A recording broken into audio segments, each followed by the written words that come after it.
Emma came home late again. The sound of her heels clicking on the floor echoed through the quiet house, slicing through the silence that had settled like a heavy fog. This wasn't a surprise anymore. Her late returns had become as routine as the sunrise. But tonight, something was off. Something I could feel in the pit of my stomach before she even walked through the door. It was the perfume, that unmistakable scent that filled the air as soon as she stepped inside. It was bold, warm, something that lingered, like she'd applied it just moments before. She'd never worn that perfume for me. Not once. "Hey, babe," she said casually, flashing me a smile as if she'd just come back from a quick errand and not hours of unexplained absence. Her voice was light, too easy for someone who had been out without so much as a text or a call to say she'd be late. "Work ran late," she added, tossing it out as if it were a flimsy excuse that could float away in the wind. "You know how it is?" But I didn't know.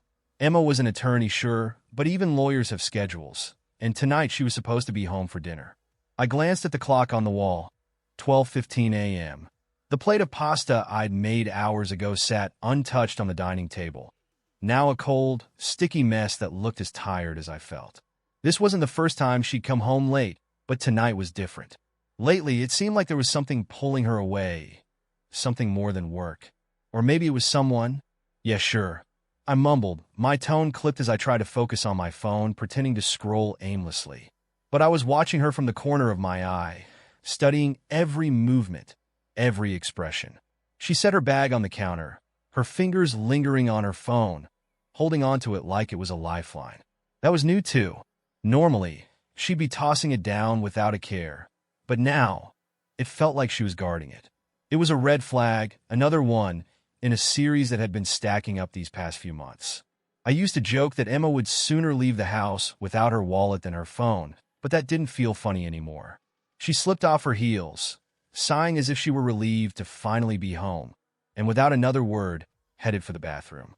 The quiet click of the door closing felt louder than it should have, an oddly final sound. I watched her go, something tightening in my chest. Normally, I'd follow her, maybe offer to join her in the shower, or make some silly comment to break the tension. But tonight, I felt rooted to the spot, a bitter taste in my mouth. I'd had my suspicions, sure. But tonight, I wasn't going to just sit back and pretend everything was fine. Her phone was right there, lying on the counter, tempting me like forbidden fruit. My hands felt clammy as I reached for it. But I didn't stop. The screen was locked, of course, but I knew the code. Too well, actually. A part of me hated how easily it came to mind, like a reminder of how far we'd fallen, how much mistrust had crept into what was once solid. The screen lit up, and there it was, a thread of messages from someone saved simply as Luke. No last name, no hint of who he really was. Just Luke. Maybe she thought I wouldn't notice if she kept it vague. Maybe she thought I wouldn't care enough to look.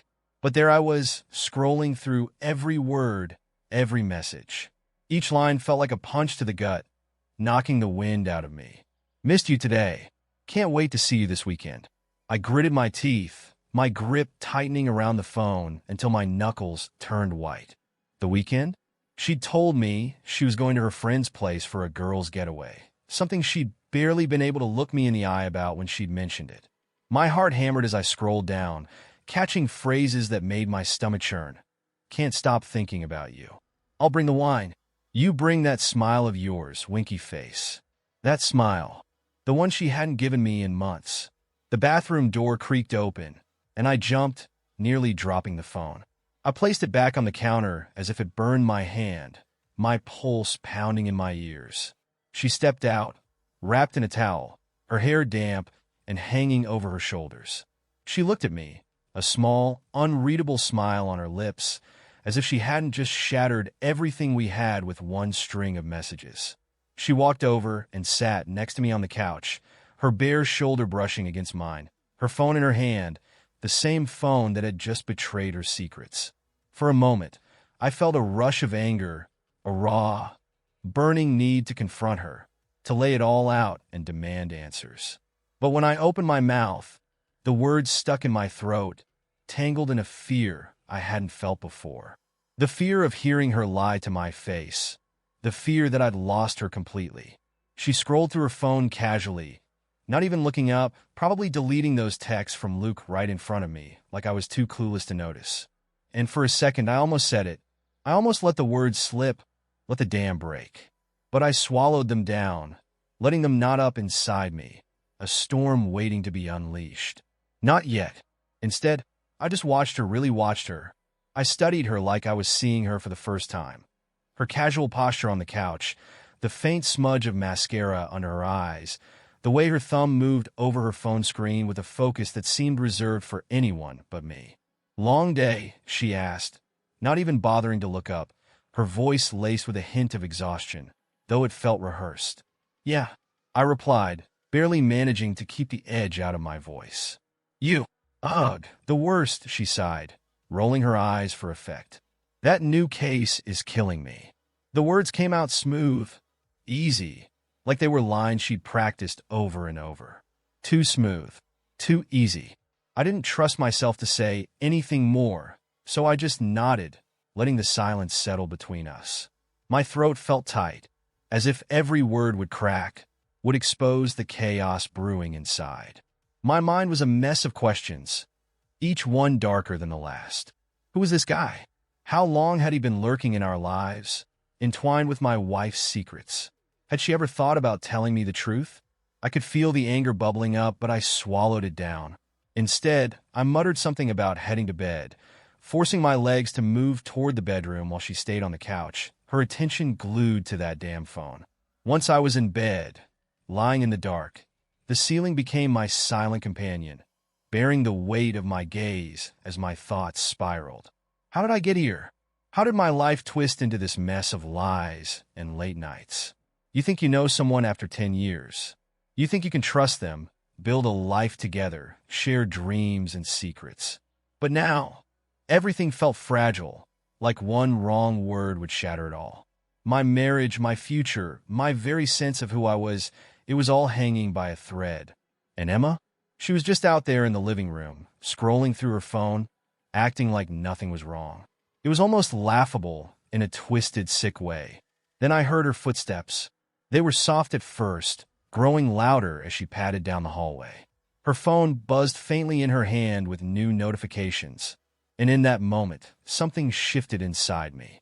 It wasn't just curiosity or suspicion anymore. I needed to know. I had to understand what was going on, no matter what it cost me. The next morning, Emma was up before dawn, her movements quick and purposeful as she gathered her things. Lately, she'd been leaving before me, another recent habit that had slipped into our lives like an unwanted guest. Usually, she'd kiss me goodbye, a small peck, something we'd done out of routine more than passion. But today, she just grabbed her bag, mumbled that she'd see me later, and was gone, leaving the door to close with a soft, final click. And just like that, I was alone. The silence felt heavy, pressing down on me, filling every corner of the house. I found myself standing in the kitchen, staring at the empty space she'd just walked through. Before I even realized it, I was at the table, her phone in front of me, its cold screen reflecting the sunlight streaming in from the window. I knew I wouldn't find those texts from last night. She deleted them. Of course she had. Emma was cautious, careful, but maybe not careful enough. Taking a breath, I began scrolling through her contacts. There was no Luke, as expected. She wouldn't be reckless enough to save his full name, not when she'd been this meticulous with her lies. But then I remembered the text had mentioned meeting this weekend. That one small detail was all I needed. I opened her calendar, feeling a tightening in my chest as I scanned through the dates. And there it was, Saturday, marked with one simple word: friends. My hands clenched around the phone, my pulse thudding in my ears. This wasn't just a one-time fling. This was something premeditated, something planned. Luke wasn't some random guy who crossed her path once. He was part of her life now, part of her routine. I sat at the table, numb, trying to figure out my next move. Part of me wanted to drive to her office right then and there, shove the phone in her face, and demand answers. I could picture it, me standing there, confronting her in front of her colleagues, forcing her to admit everything. But I knew that wouldn't get me anywhere. She'd lie, turn it around, make me out to be the one overreacting. No, I needed more than accusations. I needed proof. Solid, undeniable proof. I wasn't proud of what I was about to do. This wasn't me. It wasn't the man I thought I'd become.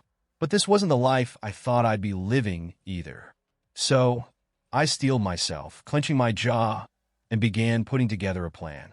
I was going to get to the bottom of this, no matter what it took. I started with her social media, scrolling through her profiles, her friends list, tag photos, and recent posts. At first, there was nothing out of the ordinary, nothing that stood out. It all looked like the usual, curated version of Emma's life. Happy, polished, put together. But then I noticed something strange. Recently, she'd mentioned a few girls' trips. Weekends she'd supposedly spent away with old friends, relaxing and catching up. Only, there were no photos from any of these trips. No check-ins. No casual selfies or scenic shots. Not even a vague post about how great it was to see everyone. Emma loved posting about her life.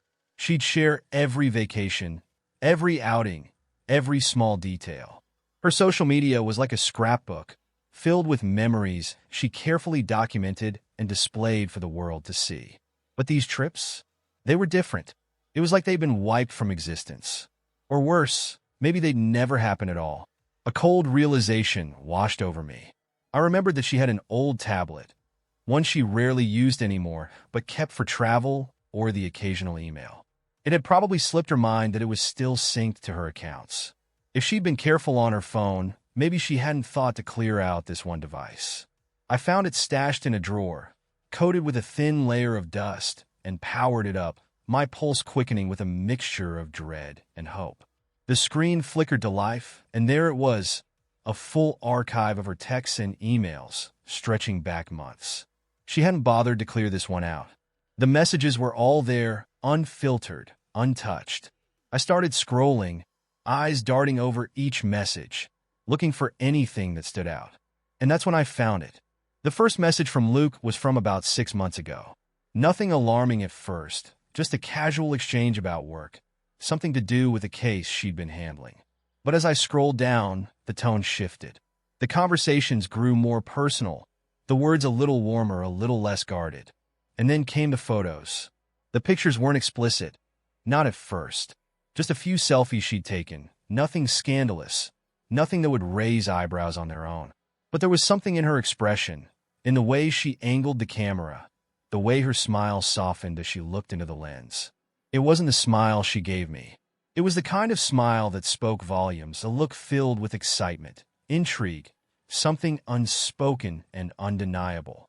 As I continued reading, the messages grew worse, each one slicing deeper than the last.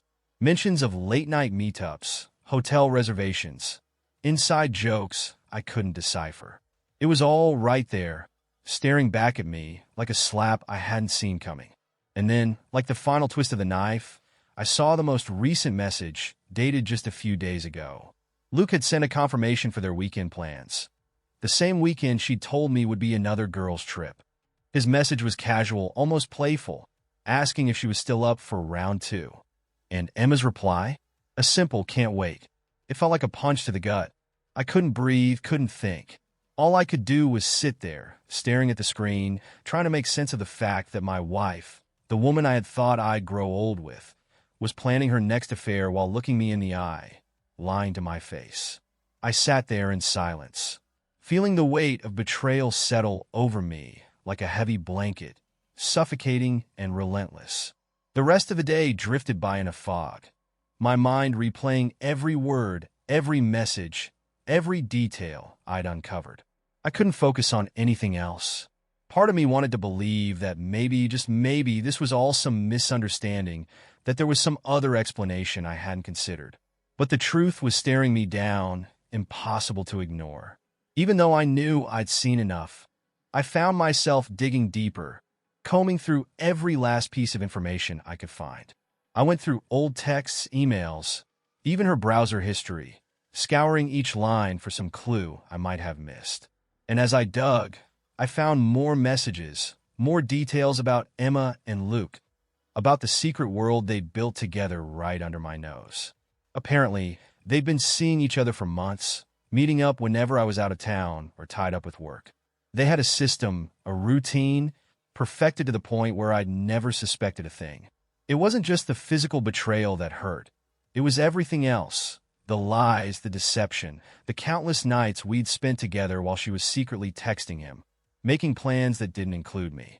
I thought about all the times she'd come home late, all the excuses she'd made, the flippant comments, the urgent work calls she'd taken in hushed tones. It was all there, right in front of me, and I'd been blind to it all. The betrayal wasn't just in what she'd done, but in how easily she'd pulled it off, how effortlessly she'd convinced me that nothing was wrong. And now, every memory, every moment we'd shared, felt like a lie. The thought made me sick. By the time Emma came home that night, I'd already decided on my plan. I wasn't going to confront her. Not right away. She didn't deserve the satisfaction of knowing how much her betrayal had gutted me, of seeing the hurt and anger she'd so effortlessly caused. No, I would wait. I would give her the rope, let her dig her own grave. And when the time was right, I would bury her in it. That night, I acted as if everything was normal. I smiled, made small talk, even pulled her close and kissed her goodnight. But inside, my mind was racing, each thought sharper than the last. This wasn't about just uncovering the truth anymore. This was about making her pay for every lie, every secret meeting, every stolen moment she'd chosen to share with Luke instead of me. She thought she had me fooled. She thought she was in control, that she could keep her secrets buried, could keep sneaking around behind my back. But she was wrong. I was going to find out every sordid detail, every hidden lie. And when the moment came, she wouldn't even see it coming. Lying in bed that night, staring up at the ceiling, I felt the weight of it all sink in. The marriage I thought we had, the one I'd trusted in, believed in, that was gone, replaced by something ugly and twisted. But I wasn't going to be the one left picking up the pieces, not this time. Emma had made her bed, and she was damn well going to lie in it. By the time Saturday arrived, I was ready. Every bone in my body ached to let loose, to unleash every ounce of fury and betrayal that had simmered inside me all week. It had been one of the longest, hardest weeks of my life, playing the part, acting normal around her while I felt the sting of those messages with every glance. I'd sat through dinners with her, watched TV like nothing was wrong, forced to smile when she'd made jokes or laughed. But every time she smiled, every time she looked at me, all I could think was, you have no idea what's coming. I had everything planned, every detail in place. I wasn't going to let her get away with it. I wanted to catch her in the act, to see the look in her eyes when she realized her lies had finally caught up with her. Let her think she was outsmarting me, that she'd managed to keep me in the dark while I prepared for the moment I'd drop the hammer. That weekend, she had her so-called girls' trip lined up. She'd mentioned it again, as casually as ever, like it was no big deal. I'll be heading out around noon tomorrow, she'd said, glancing at me over her shoulder while scrolling through her phone, probably texting him, finalizing their plans. She'll be back Sunday night. I nodded, feigning indifference, as if the thought of her leaving for a weekend with friends didn't send a surge of cold anger through me. Sounds good, I said, keeping my voice level. Have fun. Saturday came, and she left the house exactly when she said she would, a small overnight bag slung over her shoulder. She leaned in to kiss me on the cheek, like she'd done 1,000 times before, as if she wasn't betraying me with every step. Love you, she murmured, her voice as casual as ever. I watched her walk out to her car, each step feeling like a slap to my face, and I forced a thin smile. Yeah, we'll see about that, I whispered under my breath as she pulled out of the driveway. The second she was gone, I didn't waste any time. I knew exactly what I was going to do. The messages on her tablet had been clear. She wasn't spending the weekend with friends. She'd arranged to meet Luke at some upscale hotel downtown, one I knew well. I'd driven past it enough times, seen the lobby glistening with chandeliers, the entryway lined with luxury cars. This was their little hideaway, the place where she thought she could escape, could live this other life without consequences. As far as Emma knew, I'd be at home all weekend, oblivious, waiting for her to come back with some story about how much fun she'd had catching up with friends. But I had different plans. I grabbed my jacket and my keys, feeling a cold calm settle over me. I wasn't angry. Not yet. I was focused, methodical, There was no room for anger right now.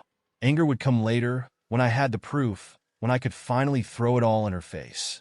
For now, I had a job to do. I slipped into my car, feeling the engine rumble beneath me as I pulled out of the driveway.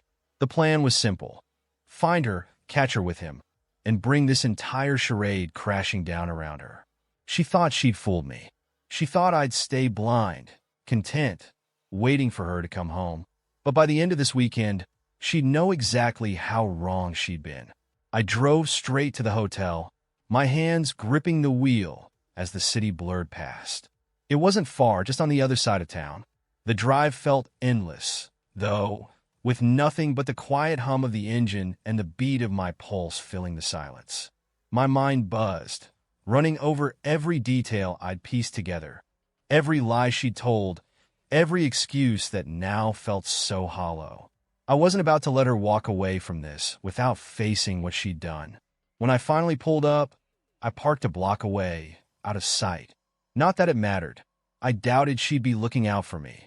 She thought she was safe, thought I was back home, clueless and waiting. But tonight, she'd learned just how wrong she was. The hotel lobby was bustling, a mix of tourists and business people checking in and out, oblivious to the storm brewing inside me. I walked in, blending into the crowd, my face set, my gaze fixed. Nobody paid me any attention as I made my way through, my eyes sweeping the room in case I might catch a glimpse of her. But I wasn't going to find Emma here. I already knew exactly where to go. Without hesitation, I headed for the elevators and punched in the floor number I'd discovered in one of Luke's texts. 8th floor, room 817. My heart pounded in time with each ding as the elevator climbed higher. 6th floor, 7th, 8th. When the doors slid open, I stepped out, pausing for a moment in the quiet hallway. The air felt thick with anticipation, the weight of what was about to happen pressing down on me. There was no turning back. I took a deep breath, steeling myself, and started down the hall. Room 817 was at the far end, tucked away in the corner, like a secret they thought they could keep hidden. I walked slowly, savoring each step, the calm before the storm, letting the fury build and simmer. This was it. I stopped at the door and stood there for a moment listening. Muffled voices drifted through, the sound of soft laughter. Her laugh, the one that had once been mine, shared in moments of love, of closeness. Now it felt like a dagger twisting in my chest. Without thinking, I balled my hands into fists, feeling my nails bite into my palms. Then I knocked. Not a gentle tap, but a hard, demanding knock. 3 sharp raps that echoed down the hall like a warning. Silence. The voices stopped. For a second, I thought maybe they'd ignore it, that they'd pretend no one was there. But then I heard footsteps, slow and hesitant, approaching the door. The knob turned, and the door opened, just a crack at first, before swinging open wider. And there she was, Emma. She froze the instant she saw me, her face draining of color, her expression morphing from surprise to horror. She looked as if she'd seen a ghost. "Hi, Emma," I said, my voice low, too calm. I watched her eyes widen, her lips parting slightly as she struggled to form words, but nothing came out. She just stood there, her hand gripping the door frame. Behind her, I caught sight of him, Luke. He was perched on the edge of the bed, half-dressed, staring at me with the same shock on his face. The man who had been nothing but a name on a screen was now real, flesh and blood, sitting there in my place. I stepped forward, crossing the threshold into the room, feeling the tension between us crackle in the air. "Care to explain what's going on here?" I asked, letting the words hang heavy in the silence. Emma blinked, snapping out of her stunned daze, stumbling back as I moved closer. Her face flushed, her mouth opening and closing as she struggled to find an excuse. I can explain," she stammered, her voice thick with panic. It's not what it looks like." That pathetic phrase, the classic, desperate defense. "It's not what it looks like." I almost laughed, the absurdity of it washing over me, making her look even more foolish. She didn't even realize how ridiculous she sounded. "Not what it looks like?" I repeated, taking a step closer to her, my voice edged with the anger I'd kept bottled up all week. It looks pretty damn clear to me, Emma. Luke finally stood up, raising his hands defensively, as if he were trying to calm things down, to smooth over the mess he'd created. Hey man, listen, he started, but I cut him off sharply. Shut up, I snapped, my gaze never leaving him. The audacity of him, standing there, talking to me like he could explain away what he'd done, like there was anything he could say that would make this right. He lowered his hand slowly, his face going pale as he took in the look in my eyes. Luke's mouth snapped shut, his face draining of color. Smart move. He must have known he was out of his depth. Meanwhile, Emma was scrambling, her eyes wide, searching for words, her lips moving soundlessly, like she thought she could somehow talk her way out of this. It's complicated, okay? I didn't mean for this to happen, she stammered, her voice unsteady, her gaze flicking between me and Luke. Didn't mean for what to happen? I shot back, my tone sharp and unyielding. You didn't mean to come here? Didn't mean to meet this guy and lie to my face about where you were going? She didn't respond, her mouth opening and closing like a fish out of water. She knew she was caught, plain and simple, and there was nothing she could say that would undo what she'd done. You've been cheating on me, I said, my voice hard and cold. It wasn't a question. It was a statement, a fact, one that settled like a dead weight between us. She swallowed, the truth visible on her face, in the guilty flush staining her cheeks. How long has this been going on? I demanded. She hesitated, glancing over at Luke before finally looking back at me. A few months, she whispered, her voice barely more than a breath. A few months. I repeated, feeling the words echo through me, hollow and painful. It was like someone had driven a nail into my chest, pinning me in place, anchoring the weight of her betrayal inside me. All the trust, all the years we'd spent together, it felt like it was crumbling, slipping through my fingers. She'd thrown it all away. For this? Luke made a move, stepping forward slightly, his hands raised like he thought he could smooth things over. Look, man, we didn't mean for you to find out like this, he started, his voice as pitiful as he looked.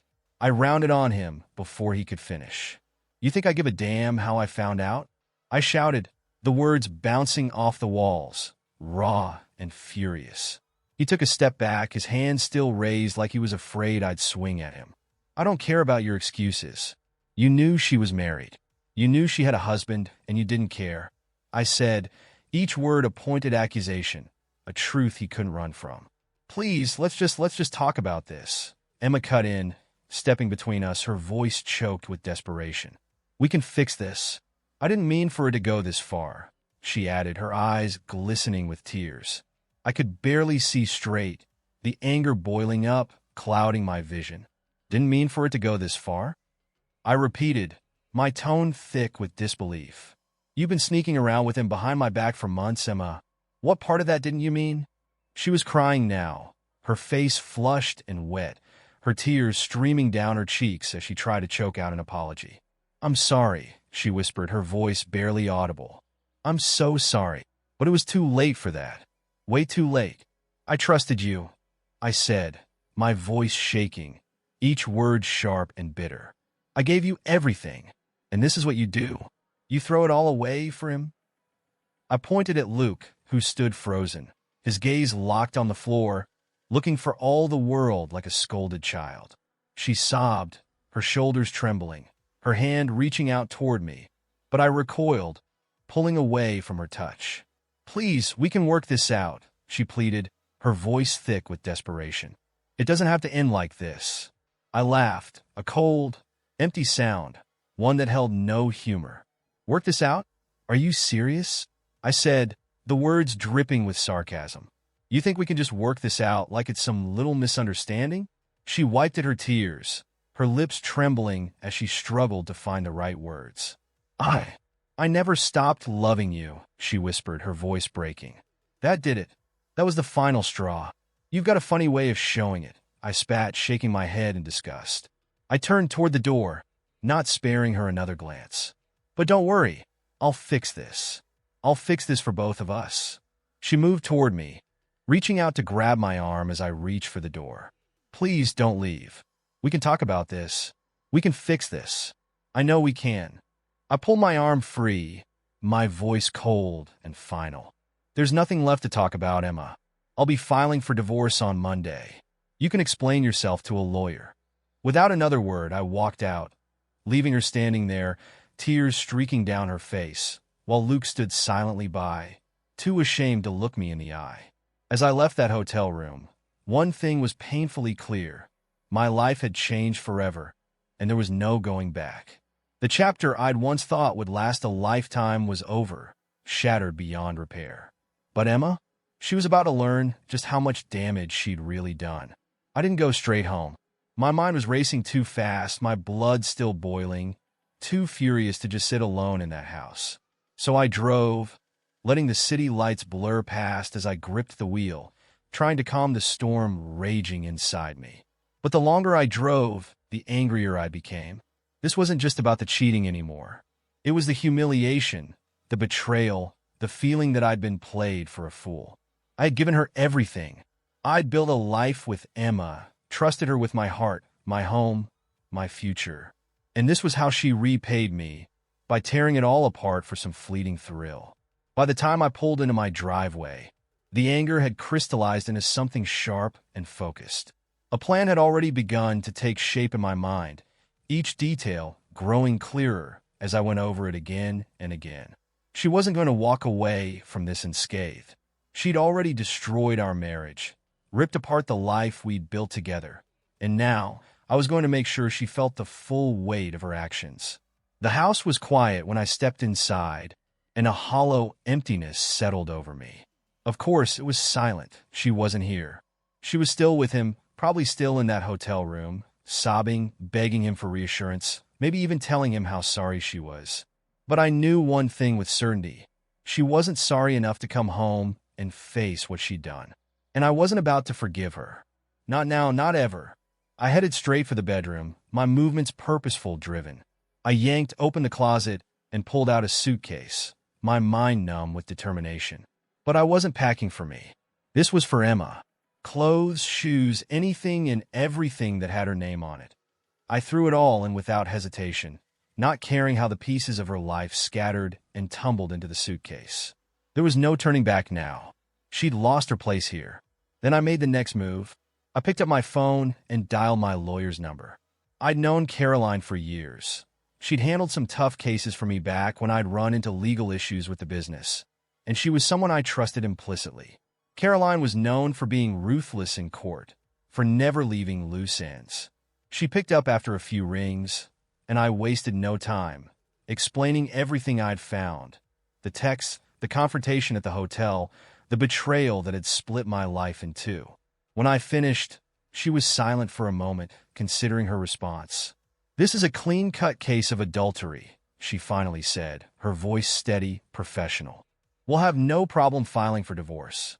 In fact, with the evidence you have, you're in a good position to avoid any significant financial losses." I felt a weight lift, if only slightly. "So, I can keep the house?" I asked, needing that one assurance more than anything. "Yes, we can push for you to retain the house," Caroline confirmed. "And if you want to pursue alimony, we can consider that too." The thought lingered, and for a moment, the idea of taking Emma for every penny crossed my mind.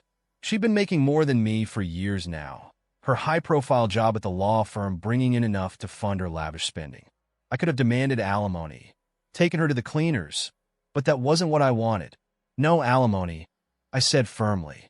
"I don't want her money, but I do want to make sure she can't come after me for anything. No claims on the house, no joint accounts, nothing." Caroline agreed, and we made arrangements to file first thing Monday morning.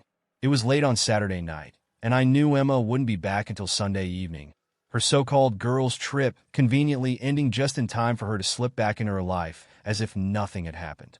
But this time, I'd be ready. After I hung up with Caroline, I got to work. I'd already packed her things, but there was more to do. I sat down on my laptop, pulling up our bank accounts, credit cards, everything that bore both our names. The first thing I did was review our joint savings account, the one that Emma had mostly funded, being the saver in our relationship. I wasn't interested in touching her money. I didn't need it, and I didn't want it. but I was damned if I was going to let her have any access to mine. I transferred every cent from my personal account into a new one she couldn't reach, couldn't even see. Then I canceled our joint credit card. From now on, she'd be footing her own bills, no longer able to lean on my support for her comforts. Then, with a renewed sense of resolve, I went to the front door and changed the locks. It might have been a drastic move, but I wasn't about to let her walk back in here and act like she still had a place in this home. This was my house. I wasn't going to let her sleep under my roof. Not after what she'd done. This was no longer her sanctuary, no longer a place she could retreat to. If Emma wanted to play house with her lover, she could find somewhere else to stay. By the time I finished getting everything in order, it was late, but exhaustion didn't touch me. I was fueled by a strange, cold adrenaline that hummed beneath my skin, pushing me forward. There was no guilt, no hesitation, not even the faintest flicker of doubt. All I felt was the need to follow through, to see this through to the end. There was one final thing I needed to do. I could have waited until she got home, confronted her face to face, let her see just how thoroughly her life had been dismantled. But I didn't want to give her that chance. I didn't want her trying to explain, to wriggle her way out of this with more lies and excuses. So I made one last call to her sister, Rachel. Emma and Rachel had always been close, even if Rachel and I never quite saw eye to eye. She was the kind of person who thought she knew best about everything, always ready with an unsolicited opinion or a bit of advice I hadn't asked for. But right now, none of that mattered. I needed someone to take Emma's things off my hands, and Rachel was the most obvious choice. When she picked up, I didn't bother with pleasantries. "Rachel, it's Mike," I said, keeping my tone as steady as I could. There was a brief pause, a moment of surprise. "What's going on?" I kept it short. I told her Emma had been cheating, that I was filing for divorce, and that I needed someone to come and get her things. The silence on the other end was thick, heavy, and I braced myself for questions, maybe even an argument. But Rachel didn't push for details. In fact, it seemed as if she'd been expecting something like this. She simply agreed to come by in the morning and hung up. Good. One less thing to worry about. True to her word, Rachel showed up bright and early the next day. I opened the door, letting her in without a word. Her gaze shifted to the suitcases lined up by the door, and she gave a small nod, her expression unreadable. She didn't ask any questions, didn't offer sympathy or advice. I could tell she didn't want to get involved, and frankly, I didn't want her involved either. She loaded the bags into her car in silence, offering only a quick nod before she drove away. With Emma's things gone, the house felt different. The hollow silence echoed through every room, and though I was still running on that strange, cold focus, a part of me felt lighter. The waiting was over. The plan was in motion, and now all that was left was for Emma to come home. When she finally arrived that evening, I was in the kitchen, sitting at the table with a cup of coffee, waiting. I'd left a single light on, casting a dim glow over the room. I heard her key in the lock, a sound that had always signaled the end of my day, the moment we'd reunite after hours apart. But tonight it felt different, weighted with finality. The door didn't open. I heard her try the lock again, and then the jangle of the doorknob as she knocked. "Mike?" "The door's locked." I didn't answer right away, just listened as she knocked again, her voice a touch more nervous. "Mike, are you there?" After a moment, I stood, walking slowly to the door, savoring the anticipation. When I opened it, the look on her face was priceless. For a brief second, it was as if she thought she'd walked into the wrong house, like a stranger opening a door to find an unexpected scene. But then reality settled over her, and I watched as understanding dawned in her eyes. "What's going on?" she asked, her voice barely steady. "I changed the locks," I said calmly, my tone as neutral as if I were mentioning the weather. She blinked, confusion flickering across her face. Why would you do that?" I stepped aside, letting her see the empty spaces in the house, the gaps where her things had been, the missing pieces of her presence. Her suitcase was gone, her personal items cleared out. The realization hit her hard, and her eyes widened, filling with something close to panic. "What did you do?" she whispered, her voice trembling. "I packed your things," I replied, my voice steady and unyielding. Rachel came by this morning and picked them up. I'm filing for divorce tomorrow. Her face went pale, the color draining as she stumbled back, grasping for something to hold on to. Mike, wait. No, I interrupted, cutting her off before she could start her excuses. There's nothing to wait for. I saw the text, Emma. I know everything. Her lips trembled, her eyes filling with tears as she tried to steady herself. Mike, please, we can talk about this. I didn't mean for it to go this far. It was a mistake. A mistake? I spat, the word tasting bitter on my tongue. A mistake is forgetting an anniversary. A mistake is losing track of time. But coming here, lying to my face, sneaking around with him, that's no mistake, Emma. That's a choice. She was crying openly now, her face flushed and streaked with tears as she tried to reach out, her hands shaking. I'm sorry. I'm so sorry. But the words meant nothing. It was too late for apologies, too late to take back the damage that had been done. I trusted you, I said, my voice thick with the weight of everything I'd felt, everything I'd lost. I gave you everything, and this is what you do? You throw it all away for him? I glanced over her shoulder, feeling the space she'd tainted with her betrayal, and I could barely keep the disgust from my voice. She tried to take a step toward me, her hand reaching for mine, but I pulled back, recoiling from her touch. Please, she sobbed, her voice breaking. We can work this out. It doesn't have to end like this. I laughed, but there was no humor in it. Work this out? Are you serious? You think we can just work this out like it's some kind of misunderstanding?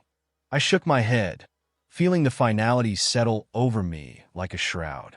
I never stopped loving you, she whispered, her voice barely audible.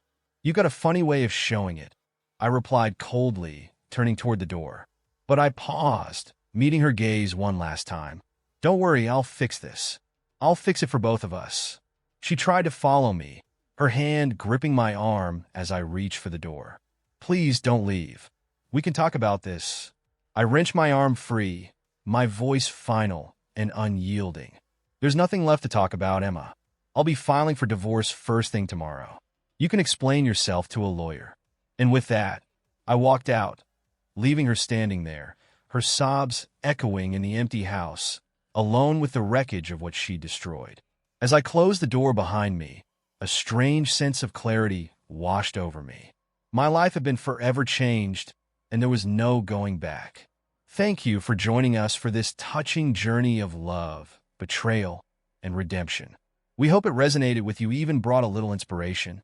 If you enjoyed the video, please give it a thumbs up, subscribe to our channel, and hit the notification bell so you won't miss any of our upcoming stories. We'd love to hear your thoughts and reactions in the comments. Feel free to share your own experiences or let us know what kinds of stories you'd like to see next. Thanks again for your support. Until then, take care and stay tuned for more great content. Bye-bye.